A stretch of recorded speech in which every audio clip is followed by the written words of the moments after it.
Mas mataas na kumpara nung nakaraang taon ang huling bilang ng mga tinamaan ng paputok at ligaw na bala mula noong December 21. Kaya naman walang humpay ang mga kampanya kontra sa mga paputok bago magbispiras ng bagong taon. Makibalita tayo kay Randy Gurion ng GMA Cebu.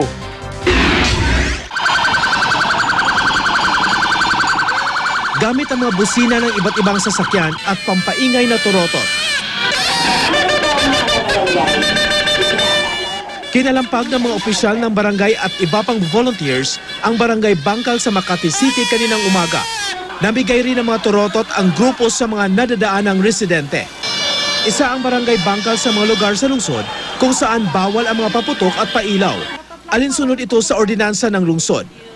Sa darating po na pagsalubong ng ating bagong taon, panatilihin po natin na kompleto ang ating mga daliri. Iwas paputok po tayo. Nanawagan din ang mga volunteers sa Batasan Hills sa Quezon City sa mga mamamayan na huwag nang magpapaputok. Isa ang Batasan Hills sa mga barangay na nilista ng Department of Health bilang most dangerous o pinakadelikado dahil sa dami ng napuputukan. Hindi nila alam na mawawala evil spirit pero mawawala rin mga daliri nila. So, mas maganda talaga, turotot na lang. Sa Cebu, mabenta na ang mga turotot. Mas maingay, mas patok sa mga mamimili.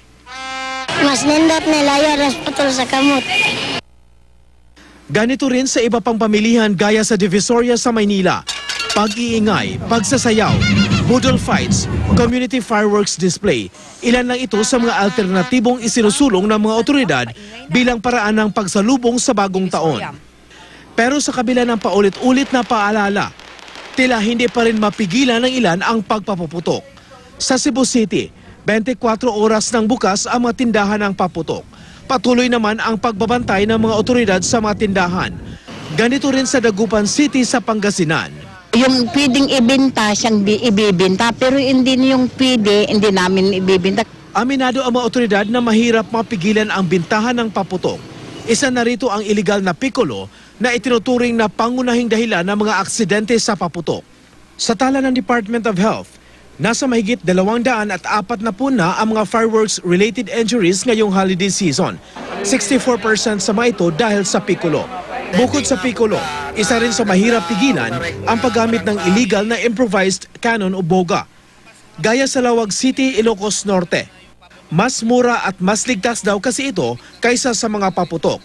Pero ayon sa mga otoridad, mapanganib pa rin ito dahil posible itong sumabog sa taong may hawak.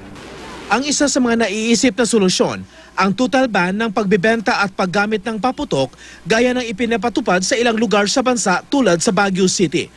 Pero kung ang Kamara raw ang tatanungin, hindi raw dapat tuluyang ipagbawal ang mga paputok sa bansa. Ayon kay House Speaker Belmonte, dapat higpitan na lang ang bintahan ng paputok para matiyak na yung mga ligalang ang mambibili. Kawawa rin daw kasi ang mga maliliit na negosyanteng umaasa lang sa pagbebenta ng mga paputok bilang kabuhayan. Randy Gurion, Nagbabalita, Pilipinas.